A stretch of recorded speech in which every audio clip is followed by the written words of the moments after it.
Mga Lodi, don't skip ads po tayo. Maraming salamat sa patuloy ninyong pagsuporta. Paki-like and share naman dyan mga Lodi. At sa mga gustong mag-donate sa ating GCash or regular na load, mag-comment lang po tayo. Para patuloy tayong makapag-upload ng mga bagong kabanata. Marami pong salamat. Subaybayan natin ang kwento ng isang kabataang nangarap para sa kanyang mga mahal sa buhay. Mula sa pinakamahina tungo sa pinakamalakas. Alamin natin ang kwento ng kanyang buhay. Kabanata 3081 hanggang Kabanata 3090. Kabanata 3081.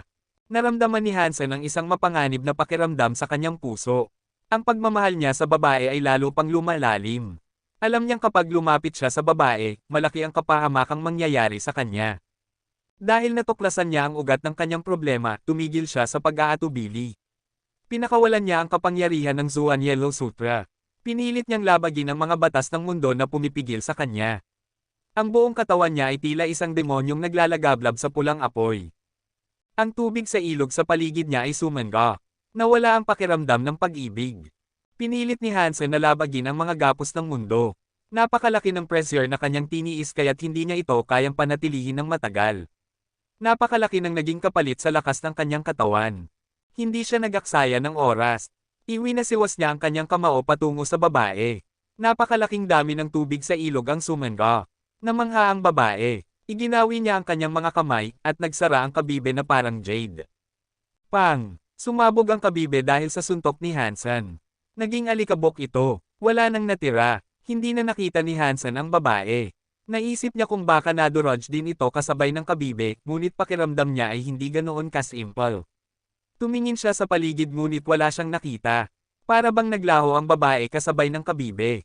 Hindi siya makakalaban ng matagal sa mga gapos ng mundo, kaya ibinalik niya ang kanyang lakas at pinagmasdan ang paligid. Wala siyang napansing kakaiba. Nakita niya ang kalbong lalaki na lumulutang sa ilog, hindi alam kung buhay pa o patay. Lumapit si Hansen at hinaila ang lalaki papunta sa pampang. Narinig niyang tumigil na ang tibok ng puso nito, kaya malamang ay patay na. Anong klaseng halimaw ang nanggugulo sa teritoryo ko, Dollar? Biglang pumutok ang espasyo at lumitaw ang isang napakalaking anino sa harap ni Hansen na parang isang Diyos na bumaba mula sa langit. Nang makita siya, napanganga ito sa gulat at hindi natapos ang sasabihin. Alam ni Hansen na isang God Spirit ito, ngunit hindi niya ito kilala. May puting balbas at puting buhok ito. Mukhang banal at malaanghel. Kung hindi lang siya mukhang nagulat, para talaga itong isang tunay na God Spirit. Tiningnan ni Hansen ang God Spirit at nagtanong, may templo ka ba ng Diyos? Ano ang iyong titulo? Anong antas ng God Spirit ka? Umubo ang matandang God Spirit at sinabing, ako si Feather Fairy. Isa akong Destruction Class God Spirit. Ginoong Dollar, bakit ka naririto? Nagtaka si Hansen sa pagiging magalang ng God Spirit. Naisip niya, mukhang may kakaiba. Medyo kakaiba rin ang pagtrato sa akin ni Evil Lotus God, pero mas lalo itong isa. Pumasok kami ni Chinshu sa ibang mundo, pero magkaiba ang pagtrato sa amin. Tumingin si Hansen kay Feather Fairy at sinabi, magandang pangalan yan, Feather Fairy. Nasaan ang templo mo? Hindi ko akalaing may templo ng Diyos dito sa Planet Goya. Napangiti ng mapait si Feather Fairy at sinabing, ang templo ko ay nasa Holy Light Mountain kung saan nagmumula ang Holy Light River.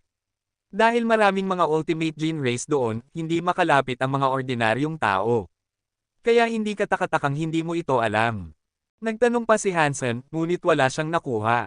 Bagaman magalang si Feather Fairy, halatang iniiwasan niyang magsabi ng totoo. Nagtanong si Hansen tungkol sa Geno Universe, at mukhang alam din ni Feather Fairy ang kaunti. Pareho halos ang mga sagot nito sa sinabi ni Evil Lotus God, kaya kahit paano ay nakadama si Hansen ng kapanatagan. Alam ni Hansen na wala na siyang makukuhang sagot, kaya binago niya ang paksa.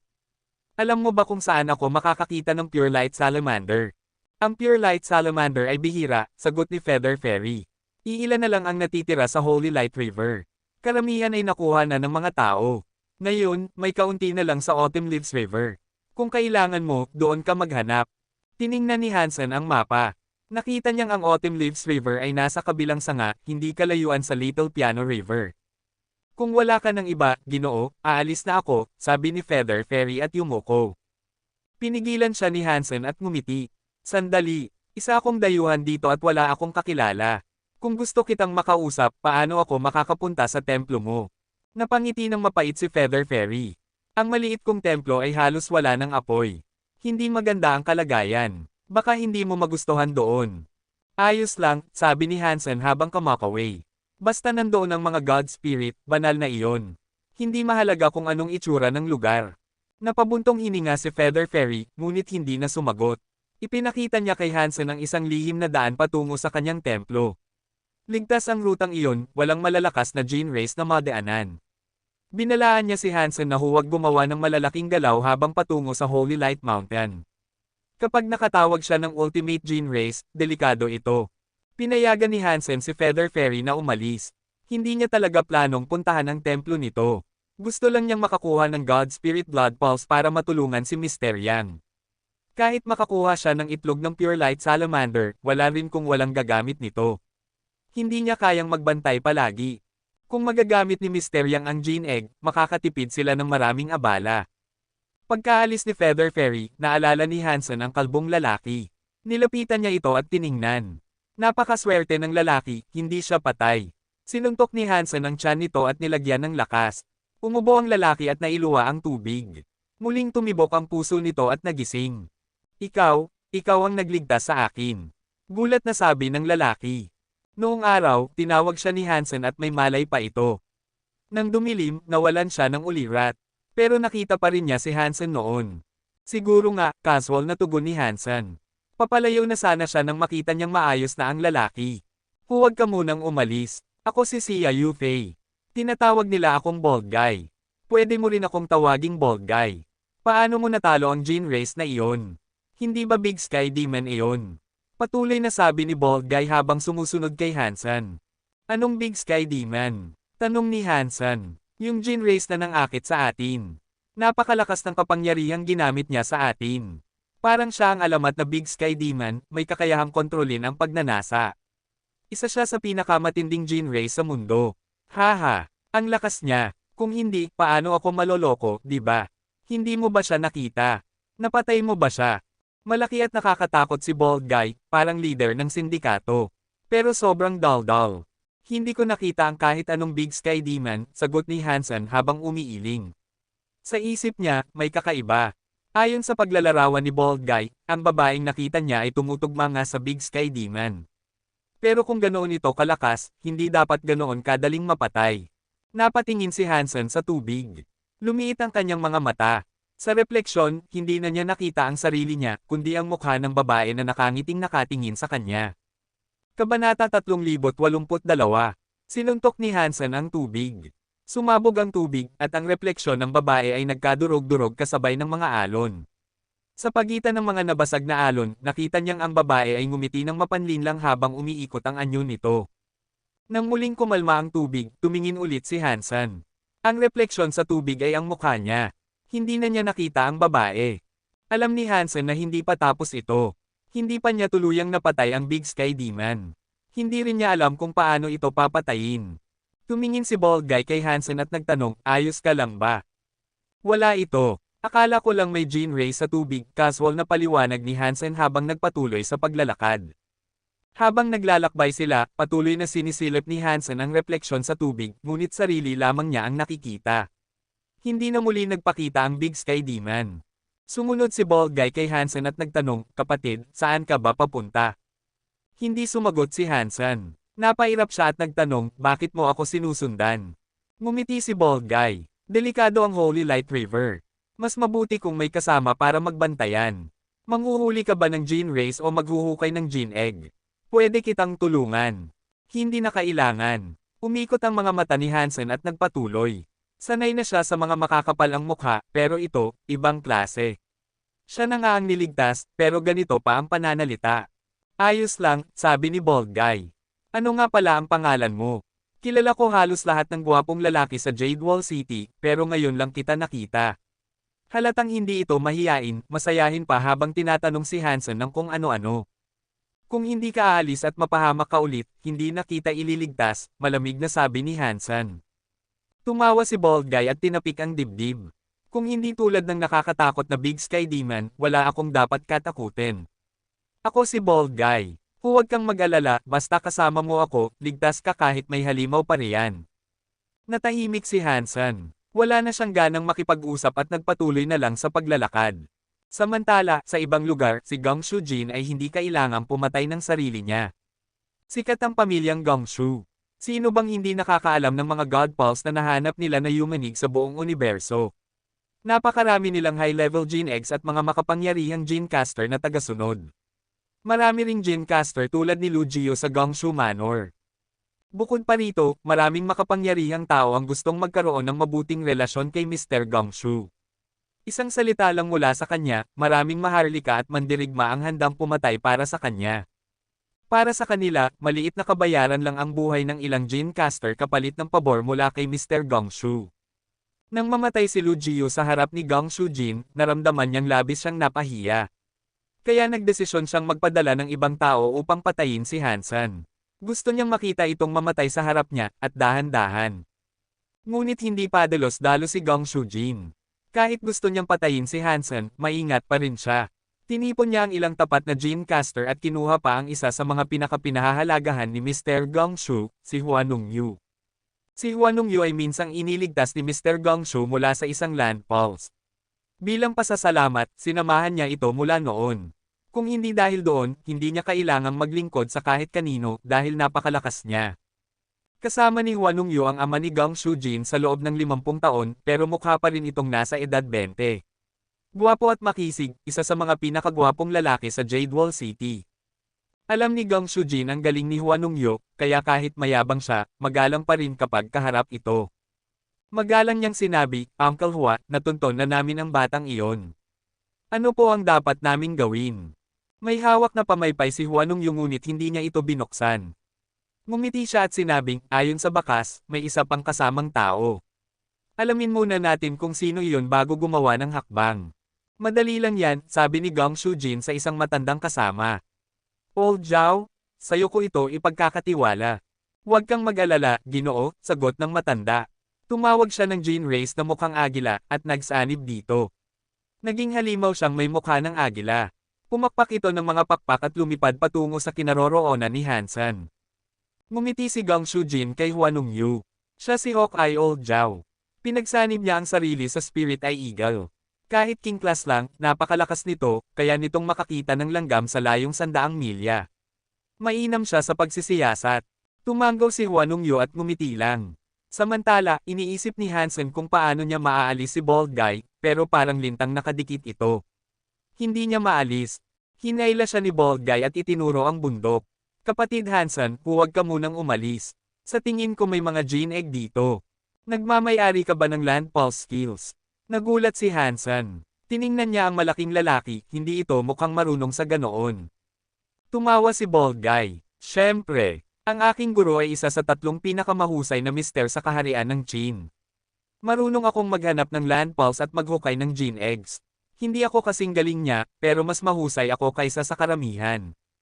Magaling. Ikaw na maghukay ng Gene Egg dito. May kailangan lang akong gawin, sabi ni Hansen at nagbalak ng umalis. Habang kasama niya si Bald Guy, hindi niya magamit ang Zuan Yellow Sutra para gawing itlog ang mga Gene Race. Marami na siyang nasayang na pagkakataon. Kapatid Hansen, pakinggan mo ako. Tignan mo dito, 2 sapa ang nagsasanib. Sa Land Pulse skills, ang anyong ito ay tinatawag na si Dragon Woman. Kapag nagsasama ang mga dragon, doon lumilitaw ang mga Gene Egg. Pagkatapos noon, tumingin-tingin pa si Bald Guy sa paligid. Ang Holy Light River ay isang napakalaking Land Pulse. Malakas ang mga magnetic force dito. Dahil may si Dragon Woman, siguradong natatangi ang Gene Egg dito. Kapatid Hansen, niligtas mo ang buhay ko kanina. Kaya ito ang kabayaran ko, lahat ng makukuha dito, iyon na.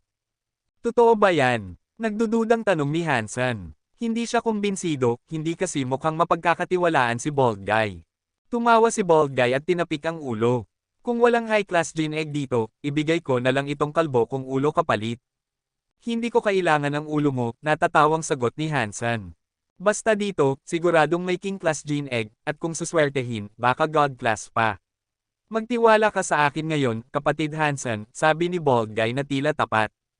Hindi naman ganoon kahilig si Hansen sa mga Gene Egg, pero gusto rin niyang subukan kung may silbi si Bald Guy.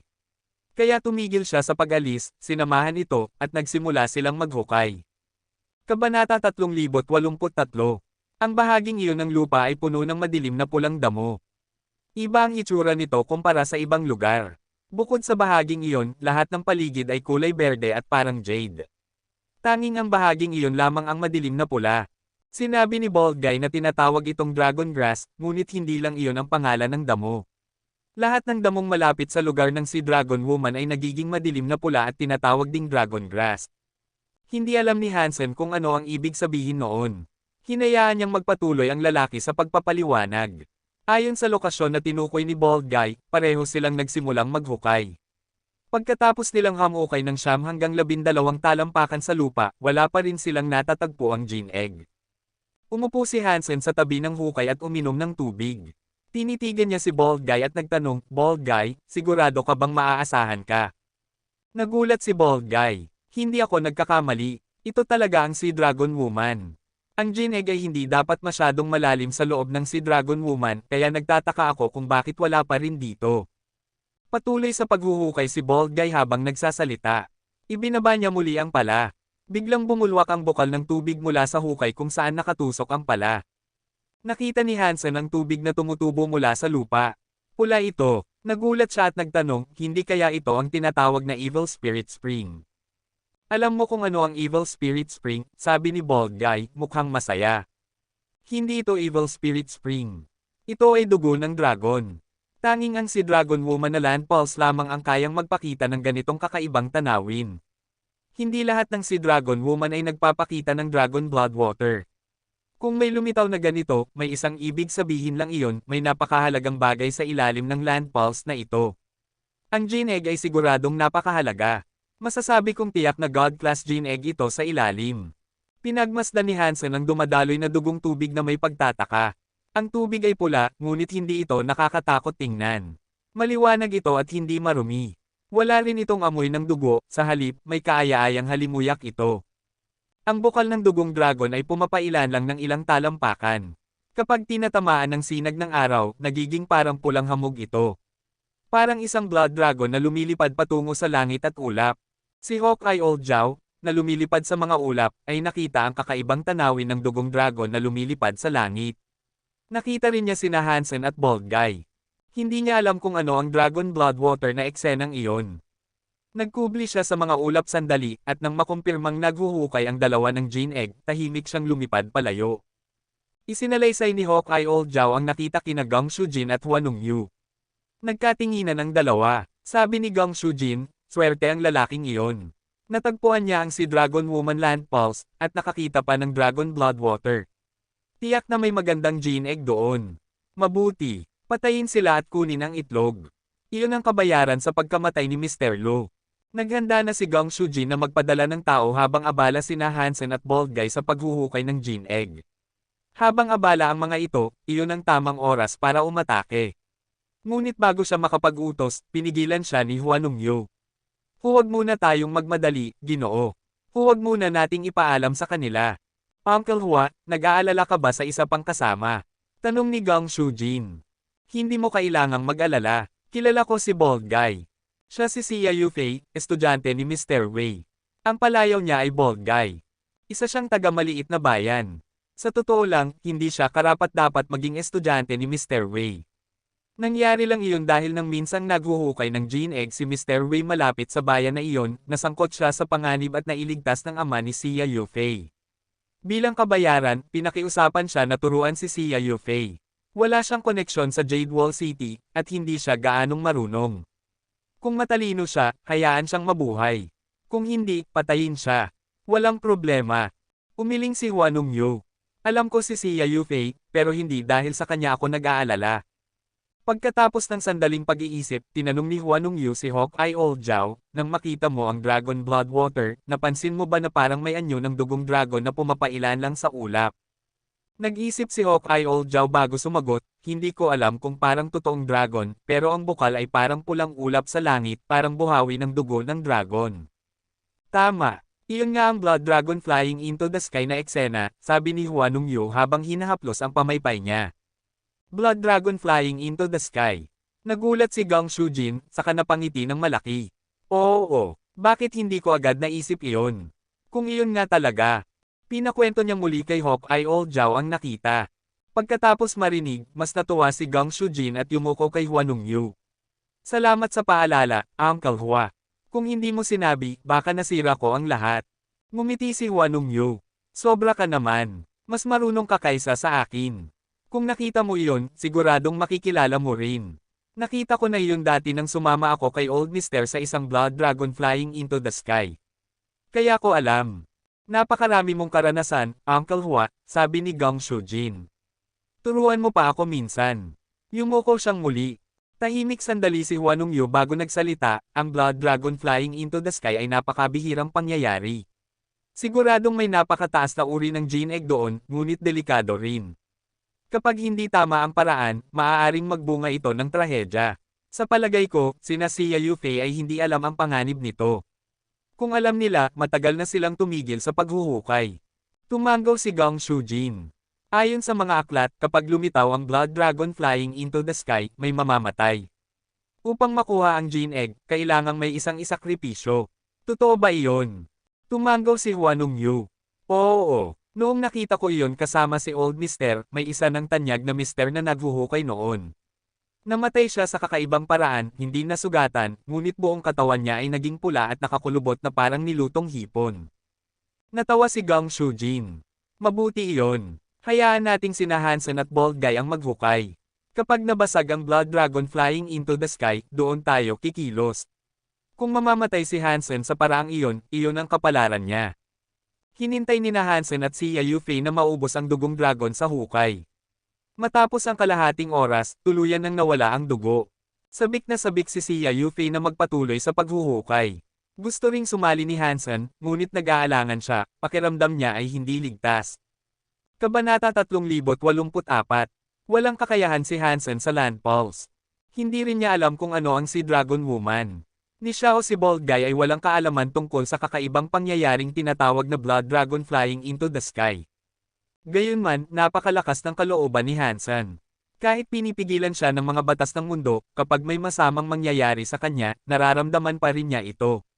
Kapag may isang bagay na nagpayanig sa damdamin ni Hansen, nangangahulugan iyon ng matinding kapahamakan. Kung hindi, walang anumang bagay ang makakaantig sa kanyang puso. Tinitigan ni Hansen ang hukay at sinabi kay Bald Guy, tumigil ka na sa paghuhukay. Ibinaba ni Bald Guy ang pala, nagtataka. Bakit? Ano iyon? Tanong niya. May mali, seryosong sagot ni Hansen. Sigurado ka bang ito nga ang si Dragon Woman at Dragon Bloodwater? Pagkarinig nito, nagduda si Bald Guy. Tumingin siya sa paligid at sinabing, tama ito. Ito nga ang si Dragon Woman. Hindi ako nagkakamali. Hindi mo ba nakita ang bukal ng dugong dragon? Tahimik sandali si Hansen bago nagsabing, sige. Ikaw na ang bumalik dito. Ako na ang maghuhukay. May pagkakaiba ba kung sino ang maghukay? Sa palagay ko, malapit na rin naman tayo, sabi ni Bald Guy sabay tawa. Tigil mo ang kalokohan mo. Lumapit ka rito at ako ang hahawak ng pala. Kung hindi, aalis ako, malamig na sabi ni Hansen, walang gana sa biro. Naramdaman ni Bald Guy na seryoso ito, kaya umakyat siya mula sa hukay dala ang pala. Bakit? May nakita ka ba? Tanong niya, nagtataka. Hindi sumagot si Hansen. Hindi niya maipaliwanag ang nararamdaman niya, isa lang itong matinding kutob. Kinuha niya ang pala mula kay Bald Guy, tumalon pababa sa hukay, at nagpatuloy sa paghuhukay. Maghintay ka lang dyan sa itaas. Huwag kang bababa. Tawagin mo ako kung may mangyari, sabi niya. Nagtataka man, sumunod si Bald Guy. Nanonood lamang siya mula sa labas ng hukay. Maingat na naghukay si Hansen. Hindi niya ginamitan ng buong lakas. Dahan-dahan niyang inalis ang lupa, hanggang sa 3 talampakan ang lalim, bigla niyang naramdaman na parang may tinamaan ang pala. Lalong lumakas ang kakaibang takot na naramdaman niya. Wala nang inaksayang sandali, tinawag ni Hansen ang Blood Ghost Spirit at pinagsama ang katawan nila. Namula ang kanyang mga mata, at may buntot ng unggoy na lumitaw sa kanyang likuran. Mula sa itaas, nasa sabik na tanong ni Bald Guy, nakakita ka na ba ng gene egg? Hindi siya sinagot ni Hansen. Ibinaba niya ang pala at hinukay gamit ang kamay ang lupa. Maya-maya, may naramdaman siyang kakaiba. May bagay na lumalabas mula sa ilalim. Kahit bahagyang bahagi lang ang kita, alam na agad na hindi iyon gene egg. Dahil walang gene egg na parang fossil ng buto ng isda. Sa ilalim ng lupa ay may abong bato. Ang bahaging nakalabas ay parang fossil ng buto ng isda, ngunit hindi ito karaniwang fossil, hindi kulay abo, kundi itim. Kung mas titingnan, parang dugo itong naniga sa katagalan, madilim na pula, halos itim sa sobrang dilim. Ano iyon? Naguguluhang tanong ni Bald Guy. Gusto sana niyang tumalon sa hukay upang mas mapagmasdan iyon. Huwag kang gagalaw, sabi ni Hansen. Ginamit niya muli ang pala upang alisin pa ang lupa sa paligid. Napansin niyang hindi ito fossil ng isda, sapagkat 12 talampakan ang haba nito, at ang mga buto ay kurbado, kahawig ng sa isang dragon. Mga buto ng dragon ito. Blood dragon flying into the sky na kakaibang pangyayari, nako, Hansen. Lumabas ka riyan ngayon din. Sigaw ni Bald Guy nang makita ang kabuuan. Nagbago ang ekspresyon niya. Ngunit huli na, sa mismong sandaling iyon, nagliwanag ng pulang liwanag ang mga buto ng dragon. Pinulan nito ang buong hukay, parang lawa ng lava. Hansen, ayos ka lang ba? Lumabas ka dyan. Sigaw ni Bald Guy mula sa ibabaw. Pinagsama niya ang sarili sa isang gene race at sinubukang pumasok sa hukay. Bald Guy, huwag mong sayangin ang lakas mo. Ito ay Blood Dragon flying into the sky na pangyayari. Kailangan ng isang sakripisyo para mabasag ito, ngunit ang isa sakripisyo ay hindi na mabubuhay, malamig na sabi ni Gong Shujin habang papalapit kasama ang ilang gene casters. Gong Shujin, bakit ka nandito? Gulat na tanong ni Bald Guy. Bald Guy? Wala akong galit sa iyo, pero napasama ka lang sa maling tao. Masama ang swerte mo, sabi ni Gong Shujin. Itinaas niya ang kamay, at ilang gene casters ang sumugod na parang mga lobo at tigre. Habang mabilis silang dumarating, ang ilan ay naging kalahating hayop, may mga anyong tigre, lobo, o ibon. Isa pa nga ay may katawang tao sa itaas ngunit paa ng baka sa ibaba. Nagbago ang mukha ni Bald Guy. Kahit malakas ang kanyang gene race, hindi siya sanay lumaban sa apat sabay-sabay, lalo pa ngayong 12 ng gene casters ang kalaban niya, pawang king class. Pinagsama niya ang sarili sa blue scale pangolin. Nababalutan ng asul na kaliskis ang kanyang katawan, at matutulis na parang bakal ang kanyang mga kamay. Mag-isa niyang hinarap ang lahat, ngunit para lamang siyang tigre sa gitna ng mga leon. Hindi nagtagal, napabagsak siya sa lupa na tila nagliliyab. May ilan pang gene casters na tumalon at pinigilan siyang gumalaw. Gong Shujin, kung gusto mo ang gene egg, ibibigay ko. Bakit mo pa ako kailangang patayin? Sigaw ni Bald Guy habang nagpupumiglas. Tumawa si Gong Shujin. Gusto ko ang gene egg, pero kailangan ko ring pumatay. Sisihin mo ang sarili mong kahangalan, nakipagkaibigan ka sa taong mamamatay. Pagkatapos yun, itinaas niya ang kamay at ginawang hudyat ang pagguhit ng leeg. Hindi na niya tiningnan si Bald Guy, bagkus ay tumingin sa hukay. Ang pulang liwanag mula sa hukay ay patuloy na kumikislap parang kumukulong lava. Hindi makita ang loob. May hawak na matatalas na talam ang bawat gene caster. Ilang segundo na lang bago nila pugutan ng ulo si Bald Guy na nanginginig sa takot. Kahit anong pagpupumiglas, hindi siya makagalaw. Habang papalapit ang talam, sumigaw siya, patawad. Hindi ako malakas, at nadamay kita. Kapatid Han, susundan kita sa impyerno. Babalikan kita sa susunod na buhay. Boom! Sumabog ang pulang liwanag mula sa hukay. Sa gitna ng kumikislap na dugo, isang pulang anino ang biglang lumitaw at lumipad patungo kay Bald Guy. Hinawakan nito ang kamay na may hawak ng kutsilyo. Ang kamay ay dumampi sa gintong talam, isang sandatang gawa sa cold gold cow horn, isang king class gene race, at bigla itong nabasag, nagkapira-piraso at kumalat sa paligid. Buhay ka pa, sigaw ni Gong Shujin nang makita ang anino. Lumiliit ang kanyang mga mata sa gulat. Ang pulang anino ay si Hansen. Nang sumabog ang pulang liwanag ng mga buto ng dragon, parang may kapangyarihang pumasok sa kanyang katawan, nag-aalab, tila kaya nitong tunawin ang bakal. Bagamat napakalakas ng katawan ni Hansen, naramdaman niyang para siyang nilulublob sa lava. Hindi man siya nasasaktan, ramdam niya ang matinding pagliyab sa loob. Kabanata 3085. Isang nag-aalab na lakas ang umagos sa katawan ni Hansen. Pinainit nito ang kanyang dugo, parang huling sinag ng araw bago lumubog. Ang kapangyarihang ito, parang binabago ang mga gene ng katawan ko, naramdaman ni Hansen na nilulusob ng init ang bawat selula niya, tila nagkakaroon ng kakaibang pagbabago. Natanggap ang Blood Dragon God genes. Blood Dragon God Pulse activated. Sa isip ni Hansen, tumunog ang anunsyo. Nabigla siya. Sinuri niya ang kanyang impormasyon at napansin ang bagong opsyon na tinatawag na God Spirit Blood Pulse. Blood Dragon God, Destroyed Class God Spirit Blood Pulse. Ito ba ang God Spirit Gene? Hindi makapaniwalang tanong ni Hansen. Noong nasa Geno Universe pa siya, nakapatay na siya ng mga God Spirit at nakakuha ng mga God Spirit Genes, pero mga God Personality lamang iyon. Hindi niya iyon kayang i-absorb o gamitin. Matagal nang nagtatanong si Hansen kung ang mga True God ba talaga ang huling antas ng ebolusyon ng tao. Pero ngayon, na-absorb niya mismo ang God Spirit Blood Pulse, na isang hindi pangkaraniwang bagay. Ito ba ang tunay na God Spirit Gene? Ang mundong ito ba ang kaparehong lugar kung saan nakakakuha ng God Spirit Blood Pulse mula sa mga God Temple? Sila rin ba ang tinatawag na God Spirit Blood Pulses? Habang litong-lito, tumingin si Hansen sa fossil ng dragon. Nandoon pa rin ang bato, pero naglaho na ang mga buto ng dragon. Narinig niya ang sigaw ni Bald Guy mula sa labas, kaya iniwan ni Hansen ang pag-iisip at lumabas upang iligtas ang buhay ni Bald Guy. Nakakainis man si Bald Guy, hindi naman ito masamang tao. Ayaw ni Hansen na mamatay ito sa harap niya. At higit sa lahat, ayaw niyang makuha ni Gang Shujin ang gusto nito. Nang mabasag ni Hansen ang Cold Gold Blade, malamig niyang sinabi kay Gang Shujin. Parang hindi ka natuto sa nangyari kay Lu Jio.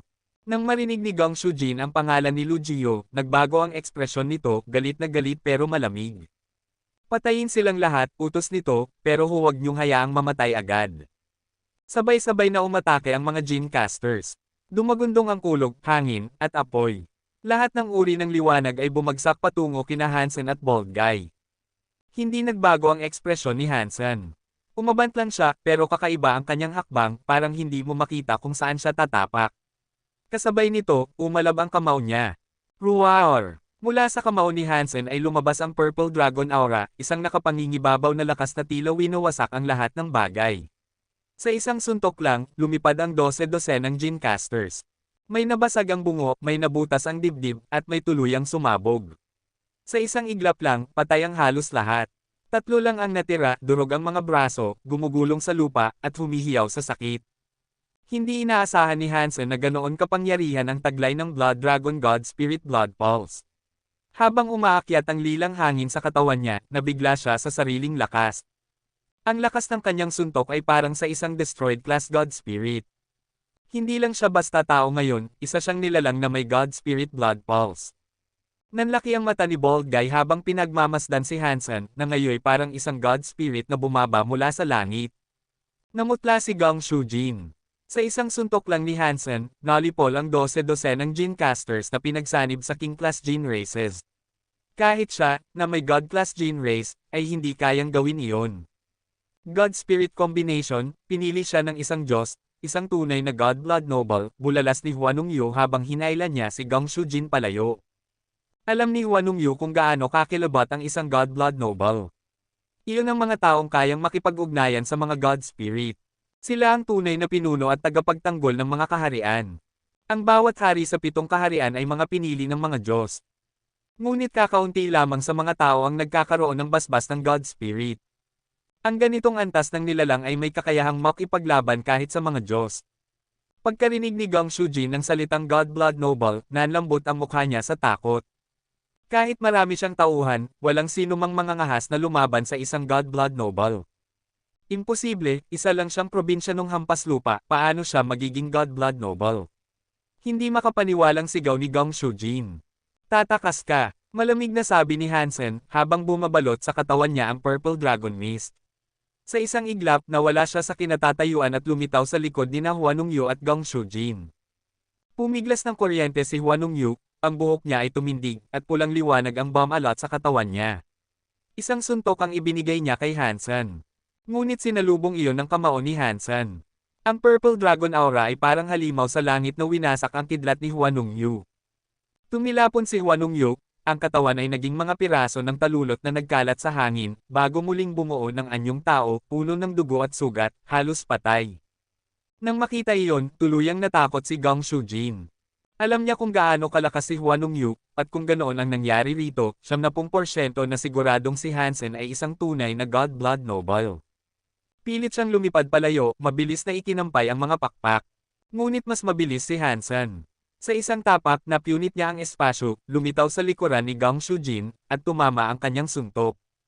Pang! Tumama ang kamao ni Hansen sa likod ni Gang Shujin. Isang anino ng crane ang sumulpat at sumalo sa atake, ngunit nabasag iyon sa lakas ng Purple Dragon Aura. Nabasag ang kwintas na may hugis crane sa dibdib ni Gong Shujin, at mula rito ay lumitaw ang usok na bumuo ng mukha ng isang matandang lalaki. Ako si Gong Shuji, sabi ng anino. Hindi mahalaga kung paano ka nasaktan ng anak ko, ako ang mananagot. Pakiusap, itigil mo na at palayain mo siya. Ang aninong iyon ay walang iba kundi si Gong Shuji, ang kilalang tao mula sa kaharian ng Qin. Kabanata 3086. Pananagutan. Paano mo pananagutan? Malamig na tingin ni Hansen kay Gong Shuji na nasa anyo ng anino. May ilang ipon ako, sabi ni Gong Shuji. Kung palalayain mo ang anak ko, maibibigay ko sa iyo ang pera o mga gin egg. Kung gusto mong maging pinuno ng isang bayan, matutulungan kitang gawin yun. Sayang, pero hindi nabibili ang buhay, malamig na sabi ni Hansen. Kung gusto mong pumatay ng iba, dapat alam mo rin ang posibilidad na ikaw ay mapapatay. Hindi mo mabibili pabalik ang buhay ng anak mo. Dapat ay natuto na siya. Umago sa katawan ni Hansen ang hangin ng lilang dragon, parang bulkan na paputok. Akala ni Gong Shujin ay may pag-asa pa siyang mabuhay, pero matapos marinig si Hansen, biglang nagbago ang ekspresyon niya. Naglabas ng kakaibang liwanag ang katawan niya at mabilis na pumapagaspas ang mga pakpak para makalipad palayo. Sumigaw si Gong Shuji, kung papatayin mo ang anak ko, ako, si Gong Shuji, ay hindi titigil sa paghahabol sa'yo. Boom! Bago pa matapos si Gong Shuji magsalita, sumabog ang nakakatakot na lilang hangin ng dragon na parang nilalamon ang langit at lupa. Tinunaw nito sina Gong Shujin at ang anino ni Gong Shuji. Walang nakapigil. Ang katawan ni Hansen ay parang dragon. Nasa himpapawid siya, hinahabol si Huanongyu na mapatla ang mukha. Bagamat mabilis si Huanongyu, hindi siya kasing bilis ni Hansen.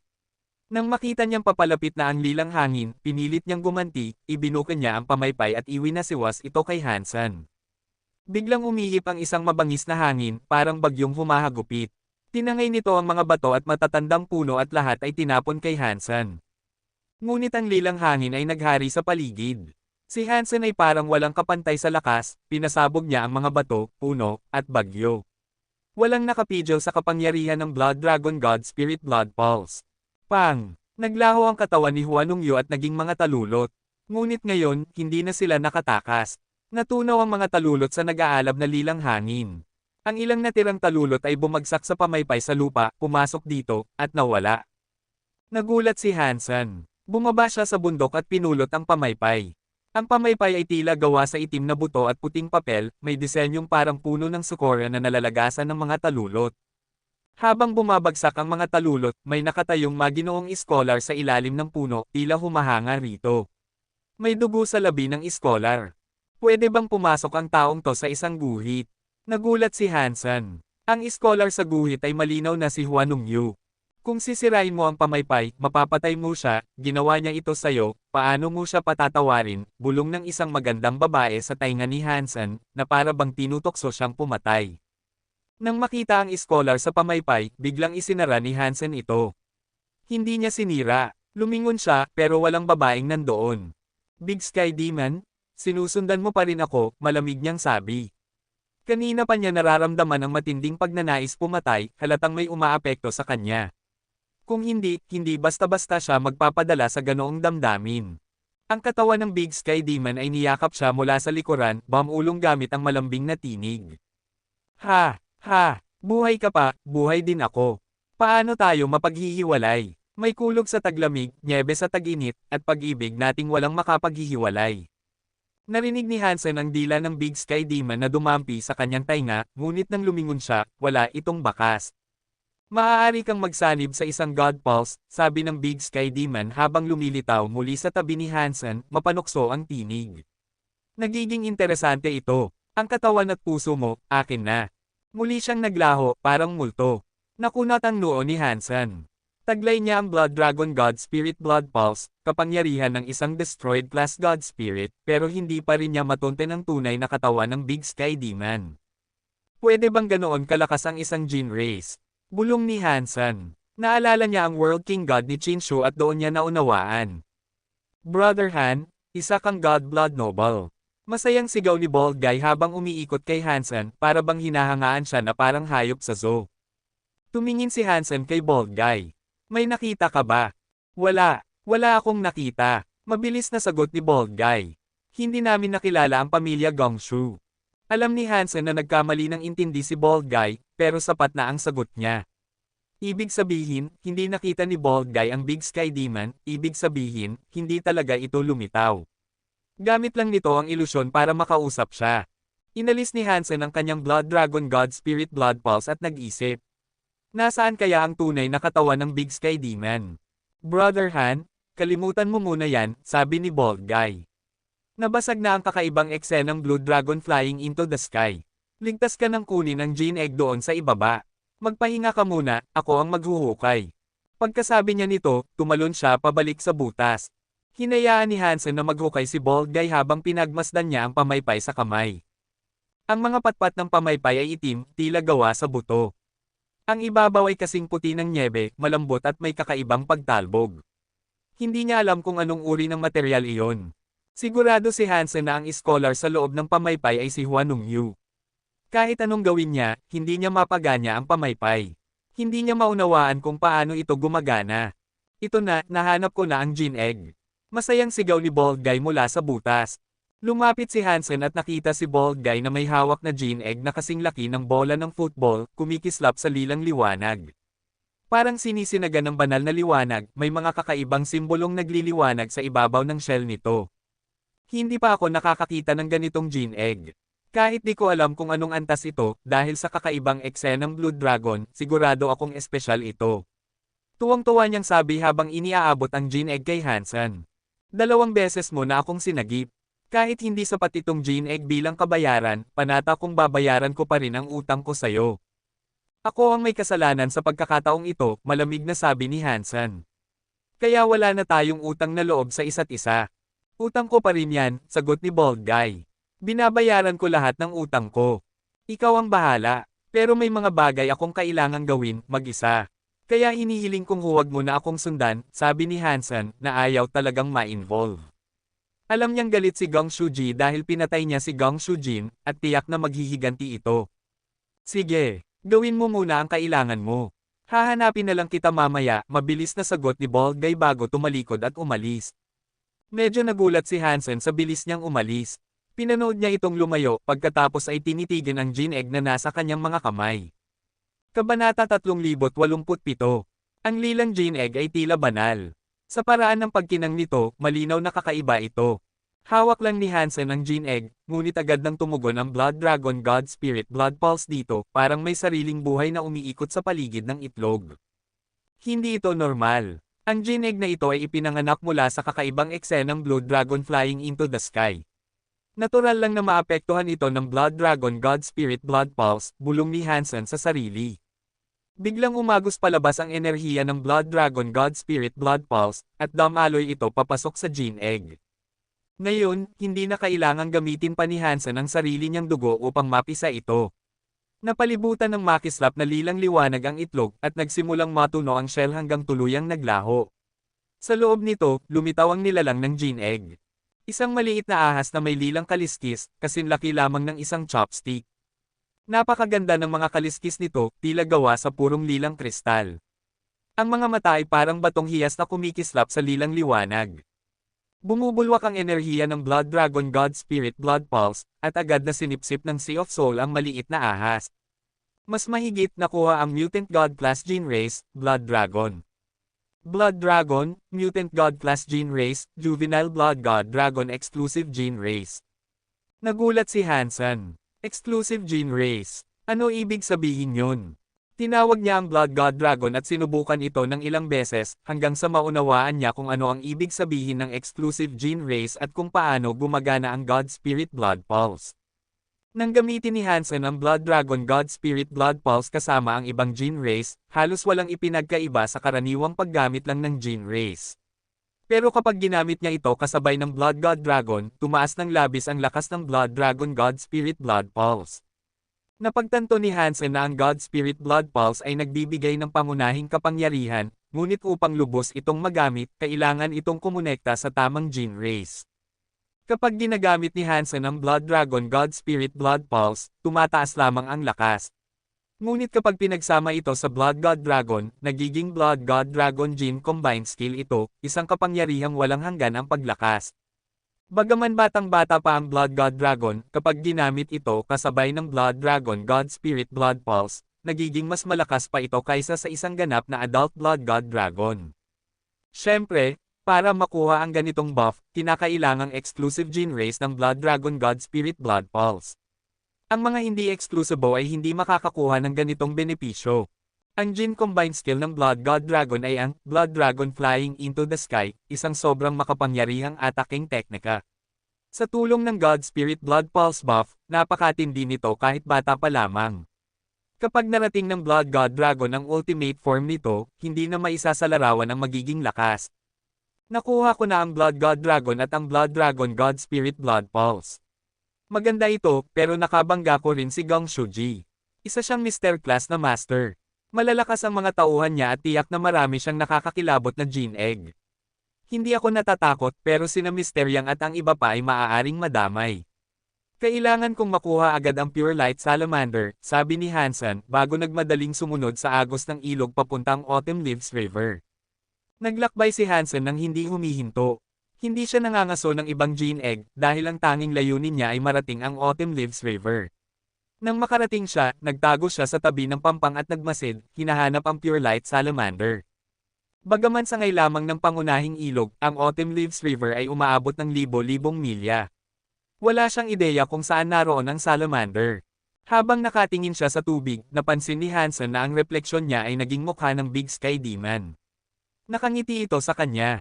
Hindi alam ni Hansen kung paano niya ito haharapin, kaya nagkunwari siyang walang nakita. Hinahanap mo ba ang Pure Light Salamander, aking munting minamahal? Matutulungan kita, malambing na bulong ng Big Sky Demon, na ngayon ay naging anino ni Hansen. Ganun ba? Sige, paano mo ako matutulungan? Ngiti ni Hansen, tila nakikipag-usap lang sa kaibigan. Nagulat ang Big Sky Demon, ngunit lalo siyang ngumiti. Sundan mo ang ilog. Kapag nakakita ka ng bangin na gawa sa puting jade, makikita mo roon ang Pure Light Salamander. Pagkasabi niya nito, nawala ang refleksyon ng Big Sky Demon at bumalik sa normal ang anino ni Hansen. Wala siyang makitang kakaiba, kaya sinunod niya na lang ang sinabi nito. Pagsapit ng gabi, narating niya ang isang bangin sa ilog. Ang magkabilang gilid ay gawa sa batong puting jade na naglalabas ng banal na liwanag. Napakaganda at mahiwaga ng tanawin. Dahan-dahang lumapit si Hansen at sumilip sa tubig. Nakita niya ang tatlong nilalang na parang Chinese giant salamanders, ngunit mas kaakit-akit ang Pure Light Salamanders. Ang balat nila ay parang puting jade at kumikislap ng banal na liwanag. Ang mga mata ay parang itim na hiyas. Tahimik na nagmasid si Hansen sa bundok. Nakita niyang naglalaro sa tubig ang tatlong Pure Light Salamanders, at kumikintab sa liwanag ang kanilang malakristal na balat. Pasensya na, bulong ni Hansen bago biglang tumalon na parang lawin. Sa tulong ng Zuan Yellow Sutra, binasag niya ang tubig ng ilog at mabilis na umatake. Hindi siya gumamit ng gene race, kaya hindi naramdaman ng salamanders ang kanyang paglapit. Isang suntok lang, at isa na agad ang tinamaan. Isa-isa niyang ginawang parang agat ang itlog ang tatlong salamander. Samantala, sa Gongshu Manor, mapupula na ang mga mata ni Gong Shuji at tuloy-tuloy ang pag-agos ng luha. Sikat si Gong Shuji at maraming asawa, ngunit si Gong Shujin lamang ang nag-iisang anak niya. Ngayon, patay na ito. Paano siya hindi magngingit-ngit sa galit? Panginoon, nalaman ko na ang pangalan ng lalaki, Hansen. Wala siyang ugnayan kay Mr. Jin, pero niligawan ni Mr. Jin ang mga awit na si Feng Feifei, at doon niya nakasalubong ang lalaking ito sa Nightcry Valley, sabi ng matandang lingkod. Ano man ang kasalanan ng anak ko, hindi niya dapat pinatay ito. Igaganti ko ang kanyang kamatayan. Malamig ngunit puno ng galit na wika ni Gong Shuji. Panginoon, sabi ng lingkod, nalaman ni Mr. Jin na si Hansen ay taga Ancient God City. Sa tingin ko, baka mali ang impormasyong iyon. Nais mo bang ipasuri ko muli? Umiling si Gong Shuji. Hindi na kailangan. Hindi mahalaga kung saan siya galing. Ang mahalaga ay nandito siya sa Big Chin Capital. Hanggat hindi siya mataas na tao ng kabisera, walang pakialam ako kung sino siya, magbabayad siya ng dugo para sa ginawa niya sa anak ko. Pagkasabi nito, naging malamig at nakakatakot ang mga mata ni Gong Shuji. At si Feng Feifei, hindi ba't gusto siya ng anak ko? Papuntahin siya roon upang may makasama ang anak ko sa kabilang buhay. Nataranta ang lingkod. Panginoon, hindi maganda yan. Si Feng Feifei ay isa sa 3 pinakatanyag na mang-aawit. Marami siyang makapangyarihang taga-suporta kahit mga marangal na tao ng kabisera ay humahanga sa kanya. Baka. Wala akong pakialam, malamig na putol ni Gong Shuji. May sarili akong paraan. Lahat sila, mamamatay kasama ng anak ko. Kabanata 3088. Ang Holy Light River ay napakadelikado. May ilang lugar na ni si Hansen ay hindi naglakas loob puntahan. Hindi siya natatakot mamatay, ngunit natatakot siyang maipit at hindi na makaalis. Sa kabutihang palad, nakatanggap siya ng patnubay mula kay Feather Fairy. Marami siyang nalaman tungkol sa rehiyon. Dahil sa mga payo na ibinigay sa kanya, nakaiwas si Hansen sa maraming panganib at patibong. Nahanap niya ang mga Pure Light Salamander na hinahanap niya at ligtas na nakabalik sa teleporter. Sa pagbalik niya, nakakuha rin siya ng mahigit 12 Viscount Class at Earl Class Gin Eggs. Plano niyang gamitin ang mga iyon upang mapatakbo ang tindahan.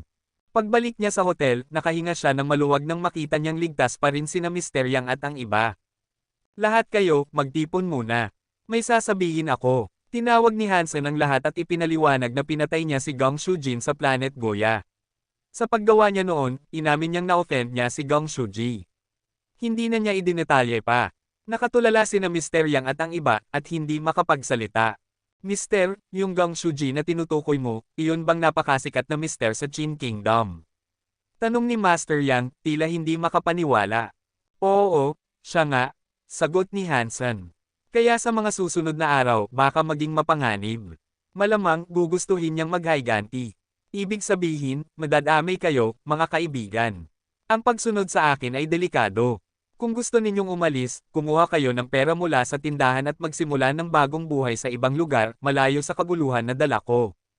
Agad na nagsalita si Mr. Yang, pumili na akong sumunod sayo. Hindi ako tatakbo dahil lang sa panganib. Bukod pa rito, ito ang kabisera ng Qin Kingdom. Kahit si Gong Shuji, hindi makakagawa ng lantad na aksyon dito. Tahimik na nag-isip si Li Bingyu. Bakit biglang pinatay ni Hansen si Gong Shujin? May ibang dahilan kaya? Utos ba ito ni Crown Prince Bai Qin? O may iba pa siyang pakay? Nang mapatingin sa kanya si Hansen, agad siyang nanlamig at sinabi, may utang pa ako sayo. Hindi ako aalis. Mabuti na ring hinahabol ka ni Gong Shuji. Magkakaroon ako ng pagkakataon na protektahan ka at makabayad ng utang. Ngumiti lang si Jian Bugu, hindi rin siya balak umalis. Si Jianxi naman ay mahigpit na yakap kay Yok, ayaw ding lumayo. Kung talagang ayaw ninyong umalis, at may mangyaring masama, huwag ninyo akong sisisihin, sabi ni Hansen matapos mag-pause. Old Yang, maghanda ka. Magpahinga ngayong gabi. Bukas, sasama ka sa akin papuntang Planet Goya. Kailangan mo akong tulungan maghanap ng land pulse. Plano ni Hansen na isama si Mr. Yang para makilala si Feather Fairy at makuha niya ang God Spirit Blood Pulse, para magamit din ni Mr. Yang ang mga Gene Egg. Sa ngayon, napakadelikado ng sitwasyon, sabi ni Li Bingyu. Baka mapanganib ang biyahe. Hindi ba't mas mabuti kung sasama ako? Walang pakialam na sumagot si Hansen, hindi na kailangan. Dito ka na lang at alagaan sina Mr. Jian at Yu. Kinuha niya ang isang Gene Egg at iniabot kay Mr. Yang. Tinanggap ito ni Mr. Yang na may pagtataka. Alam niyang maraming land pulse sa Planet Goya, ngunit 2 araw pa lang si Hansen roon at napakarami na niyang nakuha, nakakagulat iyon. Pagbalik ni Hansen sa kanyang silid, nagpahinga siya. Ang bawat isa ay kanya-kanyang ginawa. Si Li Bingyu naman ay bumalik sa silid niya, puno ng iniisip. Napakarami ng pumapasok sa isip niya, iniisip niyang maaaring isang malaking pampulitikang sabuatan ito. Kung hindi, bakit papapatayin ang anak ng isang tanyag na tao? Matagal siyang nagmuni-muni, ngunit wala pa ring malinaw na sagot. Pumasok siya sa banyo at naligo ng mainit. Paglabas, nakatapis lang siya ng tuwalya at lumapit sa salamin para ayusin ang sarili. Pagkakita niya sa refleksyon, nagulat siya. Napakaganda ng mukha niya, maputi, makinis, may maliit na baywang at bilog ang balakang. Ang ganda ng hugis ng kanyang mukha, parang isang perpektong babae. Hindi pwede, naisip ni Li Bingyu, ngunit huli na. Hindi niya na maalis ang tingin sa salamin. Ang mga mata niya ay puno ng pag-ibig, parang umiibig siya. Malakas ang kalooban ni Li Bingyu, ngunit kahit si Hansen ay hirap lumaban sa ganitong uri ng mahika. Ilang sandali pa, tuluyan na siyang nalunod sa pag-ibig sa sarili niyang refleksyon.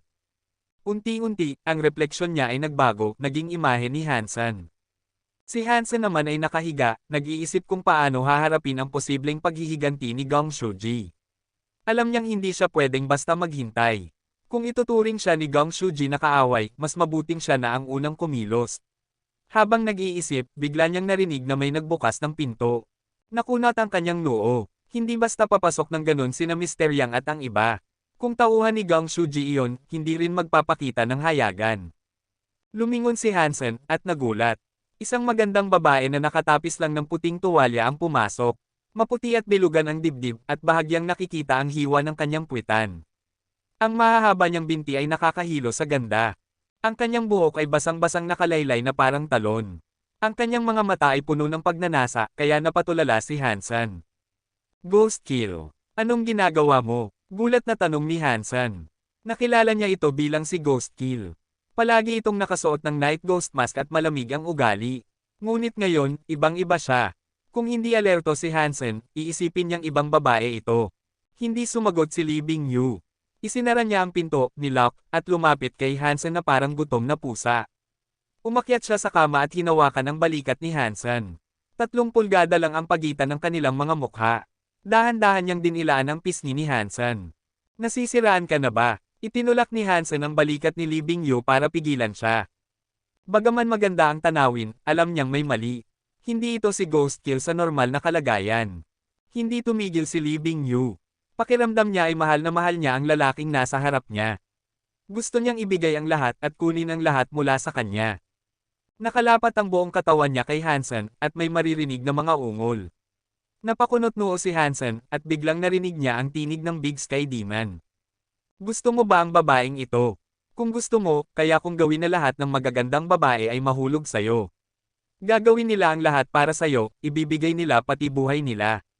Lumabas ang anino ng Big Sky Demon sa tabi ni Hansen. Nilapitan nito ang kanyang tainga at pamulong habang tila may halimuyak na umaakit sa kanya. Siyempre gusto ko ng magagandang babae, malamig na sagot ni Hansen, pero ayokong mga manikang kontrolado. Ang mga mata ni Hansen ay tila mga palasong tumago sa mga mata ni Lee Bingyu. Nakaramdam ng ginaw si Lee Bingyu at biglang natauhan. Nakahiga pa rin siya sa ibabaw ni Hansen, ang mga kamay ay nakayakap sa leeg nito, at nagkatinginan silang dalawa sa ganoong posisyon. Kabanata 3089. Namula ang mukha ni Lee Bingyu. Para siyang nakuryente nang bigla siyang tumalon palayo kay Hansen. Dinampot niya ang puting tuwalya, tinakpan ang katawan, at mabilis na tumakbo palabas ng silid ni Hansen. Napakalakas ng kapangyarihan ng Big Sky Demon. Isa itong kapangyarihang imposibleng labanan. Alam ni Lee Bingyu ang nangyayari, ngunit wala siyang magawa para pigilan ito. Hindi iyon bunga ng sarili niyang kagustuhan, ngunit hindi niya napigilan ang tukso ng demonyo. Alam ni Lee Bingyu na iyon ay kapangyarihan ng isang Jin race, ngunit hindi niya alam na iyon ay ang Big Sky Demon. Iniisip niyang maaaring ito ang paraan ng paghihiganti ni Gong Shuji. Buwisit na Gong Shuji. Kung gusto mong maghiganti, harapin mo siya mismo. Paano mong nagawang gamitin ang Jin race na iyon sa akin? Galit na bulong ni Lee Bingyu habang bumalik siya sa kanyang silid. Mukha siyang miserable. Matapos makita ang sarili niyang ginagawa kay Hansen, gusto na lang niyang magtago sa ilalim ng lupa sa hiya. Pagkaalis ni Lee Bingyu, sinuri ni Hansen ang kanyang silid. Wala na roon ang Big Sky Demon. Malaya itong lumalabas at pumapasok. Ni si Hansen ay hindi matukoy kung totoong naroon nga ito. Kailangan kong humanap ng paraan para mawala siya. Hindi pwedeng may sumusunod sa akin palagi. Nakakainis na, napakunot noo si Hansen, ngunit wala siyang maisip na solusyon. Kinuha niya ang Pure Light Salamander Egg at inilagay sa kanyang kamay. Sinubukan niyang gamitin ang Blood Dragon God Spirit Blood Pulse para buhayin ito at tingnan kung maaari niyang gawing Blood God Dragon exclusive gene race. Nabigo siya. Marahil ay dahil sa elemental conflict, hindi nagtagpo ang Blood Dragon God Spirit Blood Pulse at ang Pure Light Salamander. Hindi pumasok ang kapangyarihan sa Salamander Egg. Wala siyang magawa kundi patikin ito ng sariling dugo. Di nagtagal, napisa ang itlog ng Pure Light Salamander. Ang lumabas ay parang malaking jade white na pulaka. Maliit ang katawan at mga kuko, at bahagyang transparent. Parang inukit sa lumang jade, maliit ngunit napakakyot. God King Class Gene Race, Pure Light Salamander, anunsyo ng system. Sinubukan ni Hansen na mag-combine sa Pure Light Salamander. Dahil bata pa ito, mahina pa ang kapangyarihan nito. Naramdaman niyang may dumb alloy na malinis na enerhiya sa kanyang katawan. Biglang tumubo sa kanyang ulo ang isang puting jade horn. Kapag may malapit na gene race, nagre-react ang sungay, nag-iiba ang kulay depende sa elemento ng gene race. Bagaman hindi ito pangit, nakakatawa itong tingnan, kaya ayaw ni Hansen. Agad niyang inalis ang pagsasanib at hinayaan na lang manatili ang salamander sa tunay nitong anyo. Inilagay niya ito sa bulsa. Kahit hindi sila magkasama sa anyo, nakakaramdam pa rin ng gene races ang Pure Light Salamander. Tinawag ni Hansen ang Blood Ghost Spirit, at agad na naging pula ang sungay ng salamander. Dahil bata pa, limitado pa ang abot ng salamander, mga 30 talampakan lang. Ngunit sapat na iyon para kay Hansen. Nasa kabisera sila ng Qin Kingdom, hindi sa ligaw na kagubatan. Kailangan lang niya itong panlaban sa posibleng mga pag-atake. Kung kaya lang sanang madetect ng Pure Light Salamander ang Big Sky Demon, bulong ni Hansen habang pinagmamasdan ito. Ngunit walang reaksyon, marahil ay wala malapit ang Big Sky Demon o hindi pa kaya ng Salamander na madama ito. Sa tulong ng Pure Light Salamander, mas ligtas tayo. Kailangan kong tulungan si Mr. Yang na makakuha ng God Spirit Blood Pulse muna. Nagpasya si Hansen na dalhin si Mr. Yang sa templo ng Diyos ni Feather Fairy. Sa Gongshu Manor, huminto ang isang matandang lingkod sa harap ni Gongshuji. Master, sabi ng hotel ay wala silang nahanap na kahit anong balat o buhok ni Hansen, sabi ng matanda na puno ng pag-aalala. Paanong wala? Hindi ba nila ginawa ng maayos ang kanilang trabaho? Sumimangot si Gongshuji. Sumagot ang lingkod, hindi dahil sa kapalpakan, Master. Nagkunwari akong tagalinis at pumasok sa silid ni Hansen, ngunit wala akong nakita kahit isang hibla ng buhok. Ni isang balakubak, wala. Sa palagay ko, handa talaga siya. Kung ganoon, isang bihasang mandirigma talaga siya, sagot ni Gongshuji na nakakunot ang noo. Kamusta naman si Yor? Si Yor ay matalik na kaibigan ni Feng Feifei, sabi ng matanda. Sa mga nakaraang araw, ginamit niya ang dahilan na birthday celebration ni Feng Feifei para makitulog sa bahay niya. Hindi magiging mahirap makakuha ng buhok ni Feng Feifei. Malapit na itong dumating. Ganoon ba? Kung ganoon, hayaan natin si Feng Feifei, ang babaeng iyon, na sumama sa aking anak, malamig na sabi ni Gongshuji. Master, kung hindi natin makuha ang balat o buhok ni Hansen, hindi natin magagamit ang Siming Demon Race, nag-aalalang sabi ng lingkod. Paano natin siya haharapin? Ngumisi si Gongshuji. Matagal nang naglalakbay si Old Mister sa San Sinukob. Nakakuha ako ng napakaraming God Pulses na yumanig sa langit.